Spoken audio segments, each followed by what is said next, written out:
देश में वैक्सीनेशन की शुरुआत हो चुकी है। पहले चरण में अभी चिकित्सकों और स्वास्थ्य कर्मियों के अलावा फ्रंटलाइन वर्करों को वैक्सीन दी जाएगी, लेकिन शुरू से ही कोवैक्सीन के साथ कई अफवाहें जुड़ रही हैं। कुछ लोगों का मानना है कि वैक्सीन को लेने के बाद कई लोग गंभीर रूप से बीमार हो गए हैं, एक दो की मौत भी हो गई है। इसी पर कोवैक्सीन की निर्माता कंपनी भारत बायोटेक ने वैक्सीन से जुड़े कई सवालों को स्पष्ट किया है।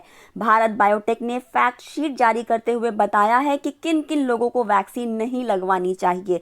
साथ ही कंपनी ने कहा है कि यदि आप वैक्सीन लेना चाहते हैं तो अपने डॉक्टर से अपने बारे में अच्छी तरह पता कर लें और उसके बाद ही वैक्सीन लगवाएं। किन किन लोगों को वैक्सीन नहीं लेनी है, आइए जानते हैं। अगर आप किसी भी दवा का सेवन कर रहे हैं, अगर आपको किसी भी तरह की एलर्जी है, आपको रक्तस्राव विकार है, आपका रक्त पतला है या आपका इम्यून सिस्टम वीक है या आप किसी भी दवा पर हैं, तो आपको वैक्सीन नहीं लेने की सलाह दी जाती है।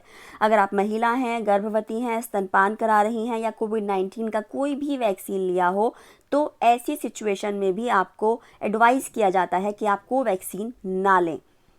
कंपनी ने फैक्ट शीट जारी करते हुए कहा है कि अगर किसी व्यक्ति को एलर्जी है और उसको कोवैक्सीन दिया जाता है तो उसको गंभीर एलर्जिक रिएक्शन हो सकते हैं। इस कारण सांस लेने में परेशानी हो सकती है। साथ ही चेहरे या गर्दन पे सूजन, तेज धड़कन, शरीर पर चकत्ते, चक्कर आना और कमजोरी जैसी समस्या उत्पन्न हो सकती है। दुनिया का सबसे बड़ा टीकाकरण अभियान भारत में 16 जनवरी से शुरू हो गया था, लेकिन कुछ लोग ऐसे भी थे जो वैक्सीन को लेकर संदेह कर रहे थे और तमाम तरह के सवाल भी कर रहे थे। ऐसी किसी भी आशंका को दूर करने के लिए कोवैक्सीन बनाने वाली भारतीय कंपनी भारत बायोटेक ने सामने आकर ये ऐलान किया था कि ये वैक्सीन बिल्कुल सुरक्षित और कारगर है।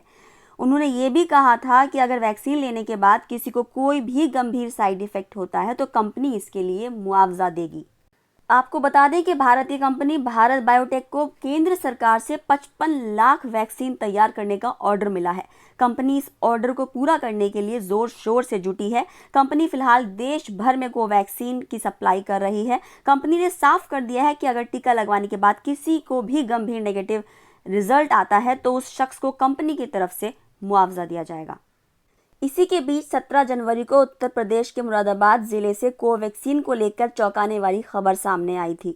उनके मुताबिक 46 वर्षीय वार्ड बॉय महिपाल सिंह की मौत हो गई थी। डॉक्टरों ने शुरुआती जांच में कहा है कि मौत की वजह हार्ट अटैक है, जबकि उनके बेटे ने कहा है कि महिपाल सिंह बिल्कुल ठीक थे, लेकिन वैक्सीन देने के बाद उनको सांस फूलने और बेचैनी की शिकायत की वजह से उनकी मौत हो गई। इसी के साथ एक खबर उज्जैन से भी आई थी कि 24 घंटे भी नहीं बीते थे वैक्सीनेशन को और यहाँ के 3 स्टाफ नर्स को उल्टी, दस्त, बुखार, जी घबराना और सांस लेने में तकलीफ होने की शिकायत मिली।